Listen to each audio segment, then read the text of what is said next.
बहुत बहुत स्वागत है दोस्तों आप सभी का। आज हम देखेंगे क्लास 11th का पॉलिटिकल साइंस सब्जेक्ट का जो उनकी फर्स्ट बुक है, जिसका चैप्टर है नंबर 4, जिसका नाम है कार्यपालिका। तो इसके पार्ट 1 पार्ट 2 ऑलरेडी अपलोड कर दिए गए हैं। ये पार्ट 3 है जिसमें हम देखेंगे आज प्रधानमंत्री के बारे में। ठीक है, प्रधानमंत्री के बारे में जितनी भी बातें आपकी बताई गई हैं चैप्टर में वो देखेंगे। और दूसरा टॉपिक है आज का हमारा नौकरशाही। ठीक है, तो दो टॉपिक है बेसिकली आज के। उसके बाद आज का ये जो वीडियो वो भी खत्म हो जाएगा और जो आपका चैप्टर है वो फुल्ली आपका कंप्लीट हो जाएगा। तो पार्ट 1 और 2 अगर आपने नहीं देखा है तो लिंक आपको बच्चों वीडियो के डिस्क्रिप्शन बॉक्स में मिल जाएगा, वहां से जाकर जरूर देखिएगा। चलिए स्टार्ट करते हैं बिना टाइम वेस्ट करते हुए। वीडियो अच्छी लगे तो लाइक शेयर कमेंट जरूर कीजिएगा। सबसे पहला टॉपिक है बच्चों, यहाँ पे देखते हैं कि प्रधानमंत्री पद के लिए कौन कौन सी योग्यताएं हमें चाहिए होती हैं। ठीक है, प्रधानमंत्री पद के लिए कौन कौन सी योग्यताओं की हमें जरूरत पड़ती है। तो सबसे पहले देखिए यहाँ पे, एक सेकेंड इसको मैं थोड़ा नीचे कर दूं एक बार। हाँ, तो देखिए प्रधानमंत्री पद के लिए योग्यता है। सबसे पहला तो ये है, अगर किसी को भी प्रधानमंत्री बनना है तो सबसे पहले तो यही है कि वो भारत का नागरिक होना चाहिए। और सेकंड कि व्यक्ति की जो न्यूनतम आयु है वो कम से कम न्यूनतम आयु 25 वर्ष की होनी चाहिए। और जिस तरह से वो किसी भी लाभप्रद पद यानी कि किसी भी ऐसे पद पर ना हो जिसपे उसे अधिक लाभ मिलता हो। अब ये लाभप्रद पद क्या होता है इसके बारे में भी एक अलग से नई वीडियो बनाऊंगा, जिसमें आपको सही से कौन कौन से पद जो वो लाभप्रद नहीं होते, कौन से होते हैं, वो सभी चीजें आपको बताई जाएंगी। ठीक है, फिर है प्रधानमंत्री तथा सभी मंत्रियों के लिए, जो भी प्रधानमंत्री बनता है या मंत्री बनते हैं उन सभी के लिए संसद का सदस्य होना अनिवार्य है। क्योंकि यदि संसद का सदस्य हुए बिना कोई व्यक्ति मंत्री या प्रधानमंत्री बन जाता है तो उसे 6 महीने के अंदर ही किसी भी सदन का सदस्य के रूप में उसे निर्वाचित होना पड़ेगा। अगर नहीं होता है तो उसे अपने पद से त्याग पत्र देना पड़ेगा और एक बार फिर से मंत्री परिषद भंग हो जाएगी। ठीक है, तो प्रधानमंत्री पद के लिए आपको कौन कौन सी योग्यताएं चाहिए। सबसे पहले तो भारत का नागरिक हो, न्यूनतम आयु 25 हो, किसी लाभ पद पर नाशीन हो। ठीक है, और कोई भी मंत्री जो है वो यदि संसद का सदस्य हुए बिना बन जाता है तो 6 महीने के भीतर ही उसे संसद के किसी भी सदन में निर्वाचित होना पड़ेगा, अन्यथा उसे त्याग पत्र देना पड़ जाएगा। यानी कि प्रधानमंत्री और मंत्रियों के लिए संसद का सदस्य होना अनिवार्य है। ठीक है, सेकंड टॉपिक देखते हैं। ये हमारा टॉपिक फर्स्ट होगा जिसमें हमने देखा प्रधानमंत्री पद के लिए क्या क्या योग्यताएं हमें चाहिए। ठीक है, तो सेकंड टॉपिक देखते हैं बच्चों यहाँ पे, प्रधानमंत्री का स्थान।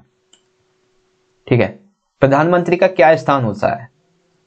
तो देखिए सबसे पहले तो कि प्रधानमंत्री के स्थान के बारे में, प्रधानमंत्री का स्थान सरकार में सर्वोपरि होता है। मंत्री परिषद तभी तक अस्तित्व में रहती है जब तक प्रधानमंत्री अपने पद पर आसीन होता है, और वो तभी अस्तित्व में आती है जब मंत्री जो होता है वो अपने पद की शपथ ग्रहण करता है। ठीक है, प्रधानमंत्री की मृत्यु या फिर त्याग पत्र से जो पूरी की पूरी मंत्री परिषद है वो भंग हो जाती है, यानी कि वो टूट जाती है। अर्थात प्रधानमंत्री लोकसभा में बहुमत प्राप्त दल का नेता होता है। जैसे ही वह बहुमत खो देगा वह अपना पद भी खो देगा। तो एक तरह से मंत्री परिषद जो है वो प्रधानमंत्री के अस्तित्व पर ही निर्भर करती है। जैसे ही मंत्री जो है वो अपना स्थान छोड़ेगा वैसे ही मंत्री परिषद भी भंग हो जाएगी। ठीक है, चलिए नेक्स्ट टॉपिक देखते हैं। अगला टॉपिक है प्रधानमंत्री के क्या क्या कार्य होते हैं। ठीक है, प्रधानमंत्री के लिए कौन कौन सी योग्यता चाहिए, स्थान क्या है, वो तो आपको पता चल गया। अब देखते हैं कौन कौन से कार्य प्रधानमंत्री के हैं। सबसे पहले तो मंत्री परिषद में कौन से लोग होंगे और कौन कौन से मंत्री होंगे ये तय करता है प्रधानमंत्री। विभिन्न मंत्रियों के पद स्तर, ठीक है, और मंत्रालयों का जो आवंटन है वो कौन करता है, प्रधानमंत्री ही करेगा। क्योंकि मंत्री परिषद तभी अस्तित्व में आती है जब प्रधानमंत्री प्रधानमंत्री जब अपने पद की शपथ ग्रहण करता है। मंत्रियों को उनकी वरिष्ठता यानी कि उनका जो ज्ञान है और राजनीतिक महत्व है उसी के अनुसार मंत्रिमंडल का मंत्री, राज्य मंत्री या फिर उप मंत्री बनाया जाता है। किसके द्वारा, प्रधानमंत्री के द्वारा। इसी प्रकार से राज्यों में भी यही होता है कि राज्यों में मुख्यमंत्री जो होता है वो अपने दल या सहयोगी दलों से मंत्री चुनते हैं। यानी कि जिस तरह से देश स्तर पर प्रधानमंत्री अपनी मंत्रिपरिषद का चुनाव करता है, उसी तरह से राज्य स्तर पर मुख्यमंत्री अपनी मंत्रिपरिषद का चुनाव करता है। ठीक है, प्रधानमंत्री एक तरफ मंत्रिपरिषद और दूसरी ओर यानी कि प्रधानमंत्री जो है वो एक तरफ तो मंत्रिपरिषद की नियुक्ति करता है, दूसरी तरफ प्रशासन और जो भी कानून, जो भी प्रक्रिया चल रही होती है उसके बारे में राष्ट्रपति को सूचित करता है। देश के प्रमुख राष्ट्रपति होने के नाते प्रधानमंत्री जो है वो उसे सूचित करता है कि देश में क्या चल रहा है, कौन कौन से नियम बनाए जाएंगे, प्रशासन किस तरह से चल रहा है, क्या कमी है और क्या सुधार किया जाएगा। ठीक है, एक संशोधन है 91, संविधान के 91 संशोधन के अकॉर्डिंग यह व्यवस्था की गई थी कि मंत्री परिषद के सदस्यों की संख्या लोकसभा या राज्यसभा की विधानसभा की कुल सदस्य संख्या से 15% से अधिक नहीं होनी चाहिए। यानी कि मान लीजिए अगर हम लोकसभा की बात करें तो लोकसभा में मान लीजिए 100 सदस्य हैं। ठीक है, तो 100 सदस्यों में से अगर 15% की हम बात करें तो कितने, मात्र 15 मंत्री ही होंगे। ठीक है, तो ये कहा गया है 91 संविधान संशोधन में कि मंत्री परिषद जो है उसके सदस्यों की संख्या लोकसभा और राज्यों की विधानसभा जो है उसकी कुल सदस्य संख्या का कितना होना चाहिए, 15%, इससे अधिक नहीं होना चाहिए। तो प्रधानमंत्री के कार्य आपको पता चल गए, कौन कौन से लोग मंत्री में होंगे, मतलब कौन कौन से लोग मंत्री बनेंगे, उनके पदस्थल और मंत्रालयों का आवंटन, वरिष्ठता राजनीतिक महत्व के अनुसार मंत्री मंडल का मंत्री बनाते हैं, राज्य मंत्री बनाते हैं और उप मंत्री बनाते हैं। ठीक है, और इसी तरह से राज्य में भी एक मुख्यमंत्री होता है जो अपनी मंत्रिपरिषद को चुनते हैं। प्रधानमंत्री जो है वो मंत्रिपरिषद का मतलब चुनाव करता है और साथ ही साथ प्रस्तावित कानूनों के बारे में राष्ट्रपति को सूचित भी करता है। 91 संविधान संशोधन के अकॉर्डिंग मंत्रिपरिषद के सदस्यों की संख्या जो है वो लोकसभा के 15%, ठीक है, और राज्यों की विधानसभा है उसकी भी 15% रहेगी। ठीक है, तो यहाँ पे आपका सेकंड टॉपिक प्रधानमंत्री के कार्य कंप्लीट हुआ। थर्ड टॉपिक है बच्चों, प्रधानमंत्री के शक्ति के क्या क्या स्रोत हैं। तो ये बहुत ही आसान सा टॉपिक है। ठीक है, प्रधानमंत्री के शक्ति के कौन कौन से स्रोत हैं। तो प्रधानमंत्री की शक्तियां और उनका प्रयोग तत्कालीन राजनीतिक परिस्थितियों पर निर्भर करता है। ठीक है, देखिए सबसे पहले तो प्रधानमंत्री जो है वो मंत्री परिषद पर पूर्ण नियंत्रण अपना रखता है। राष्ट्रपति तथा संसद के बीच सेतु का कार्य करता है, क्योंकि प्रशासन कानूनों के बारे में प्रधानमंत्री किसको सूचित करता है, राष्ट्रपति को। ठीक है, इसकी मीडिया तक पहुंच होती है। चुनाव के दौरान उसका व्यक्तित्व उभार, यानी कि जब चुनाव होता है, चुनाव प्रचार होता है, तो उस समय प्रधानमंत्री जो भी चुनने वाले होते हैं, जो भविष्य में मतलब आने वाला जो प्रधानमंत्री बनेगा, जब वोटिंग होती है तो उस दौरान जो प्रधानमंत्री होता है उसका व्यक्तिगत का उभार होता है। व्यक्ति को पता चल रहा है कि प्रधानमंत्री किस तरह का होने वाला है। अंतरराष्ट्रीय जितने भी सम्मेलन होते हैं उसमें एक राष्ट्रीय नेता की छवि जो है वो प्रधानमंत्री की उभर के सामने आती है। ठीक है, क्योंकि राष्ट्र एक देश का जो जितने भी सम्मेलन होते हैं अंतरराष्ट्रीय सम्मेलनों में, एक देश का और राज्य का प्रमुख होने के नाते, सरकार का प्रमुख होने के नाते वो इन सम्मेलनों में भाग लेता है, जिससे कि उसके राष्ट्रीय नेता की छवि उभरती है। अधिकारी वर्ग यानी कि आईपीएस आईएएस वगैरह, इन सभी पर इसी का आधिपत्य हो रहा है। ठीक है, विदेशी यात्राओं के दौरान, अंतरराष्ट्रीय सम्मेलनों के दौरान एक नेता की छवि सामने उभर कर आती है। तो प्रधानमंत्री की शक्ति के ये कुछ 5-6 स्रोत है। ठीक है, जो कि हमने अभी देख लिए हैं।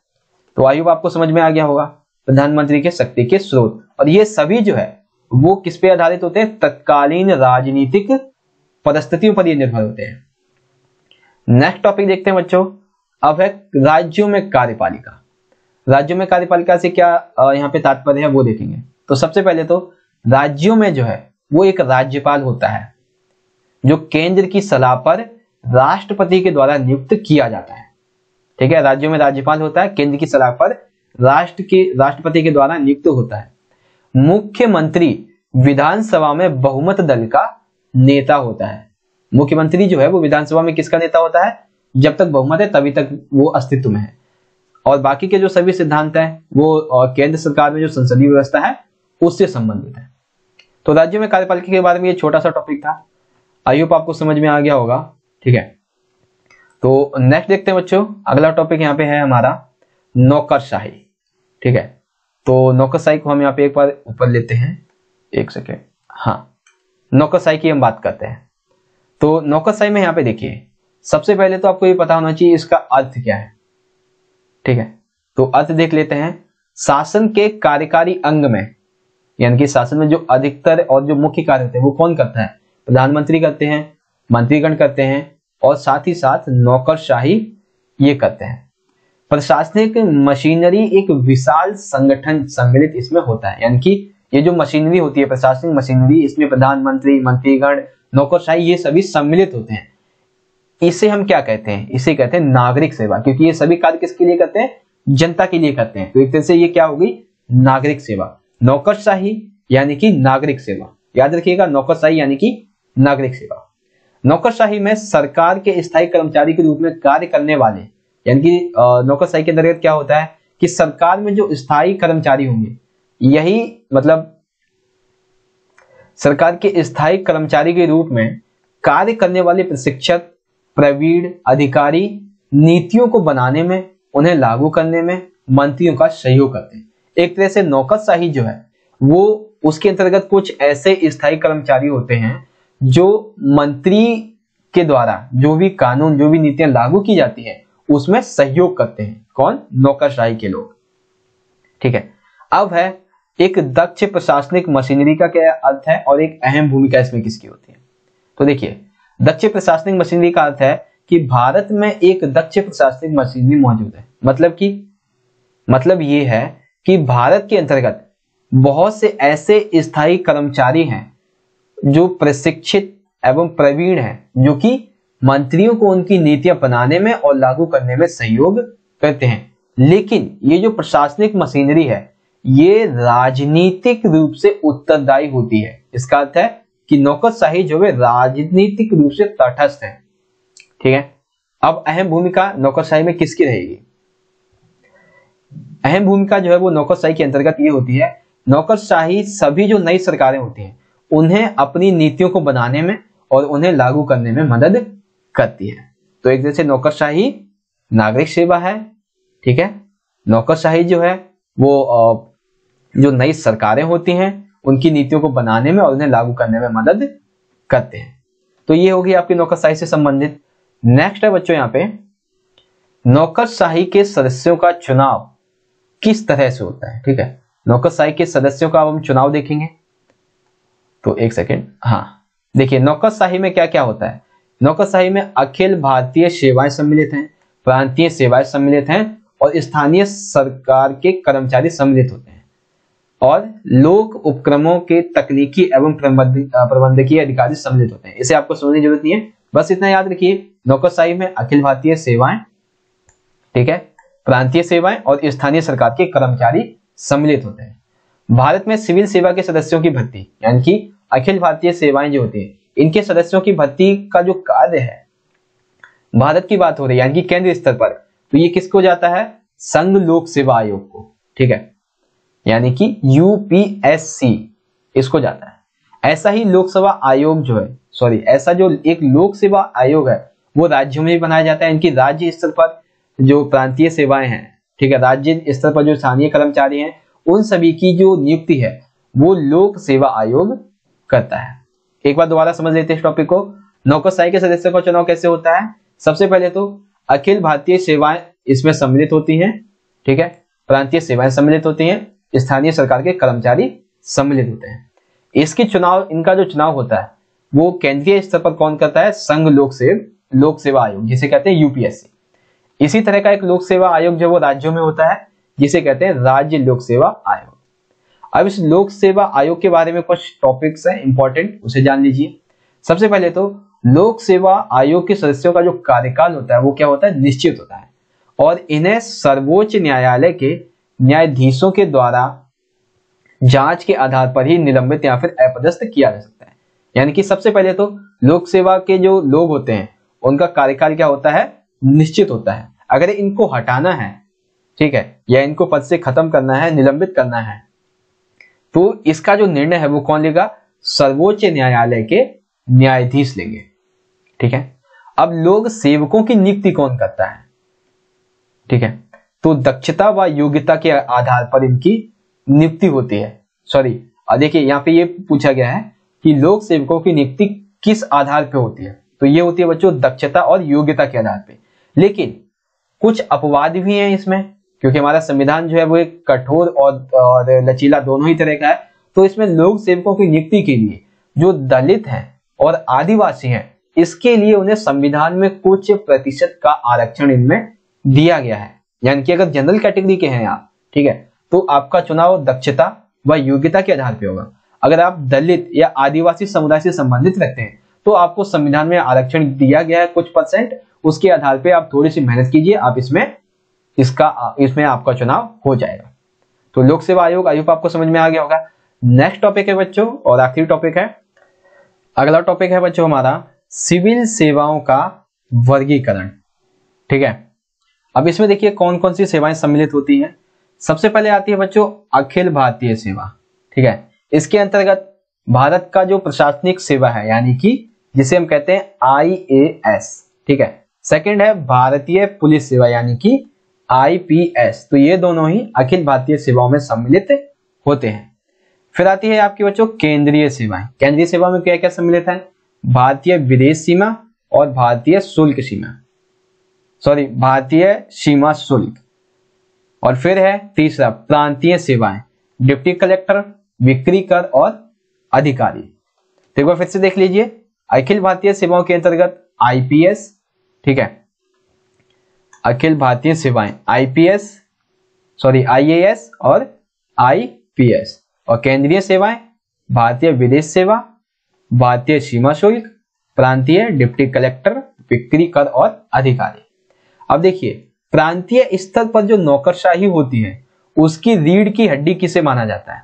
तो दो हैं, एक है भारतीय प्रशासनिक सेवा यानी कि IAS और दूसरी है भारतीय पुलिस सेवा यानी कि IPS। इन दोनों को प्रांतीय स्तर पर नौकरशाही की रीढ़ की हड्डी माना जाता है। अब इनके उम्मीदवारों का जो चयन है वो किसके द्वारा होता है? संघ लोक सेवा आयोग। ठीक है, किसी एक जिले का जो अधिकारी होता है यानी कि जो कलेक्टर होता है वो उस जिले का सरकार का सबसे महत्वपूर्ण अधिकारी होता है। ठीक है, और ये सामान्यता जो है वो IAS का स्तर का अधिकारी होता है। यानी कि भारतीय प्रशासनिक सेवा के अंतर्गत ही जो कलेक्टर होता है, वो जिला अधिकारी जो होता है वो उस जिले का महत्वपूर्ण अधिकारी माना जाता है। फिर IAS और जो IPS अधिकारी होते हैं ये राज्य संबंध में कार्य करते हैं, लेकिन इनकी नियुक्ति केंद्र के द्वारा होती है और इसीलिए जब केंद्र को अगर जरूरत पड़ती है तो वापस इन्हें केंद्रीय सेवा में भी बुलाया जा सकता है। ठीक है, तो ये सिविल सेवाओं के वर्गीकरण से संबंधित, आई होप आपको ये टॉपिक क्लियर हो गया होगा। तो यहाँ पे आज का ये वीडियो खत्म हो गया है, जिसमें आपके आज हमने जो टॉपिक क्लियर किए हैं वो देख लेते हैं। सबसे पहले हमने देखा था प्रधानमंत्री के लिए क्या क्या योग्यताएं होती हैं और उसके जो स्थान है वो क्या क्या होते हैं ये देखा था।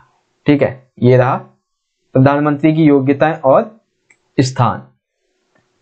और फिर हमने देखा था कि प्रधानमंत्री के कार्य, सेकंड देखा था शक्ति के स्रोत, और फिर देखा था नौकरशाही के बारे में, लोक सेवा आयोग इसके बारे में, और फिर सिविल सेवाओं का वर्गीकरण।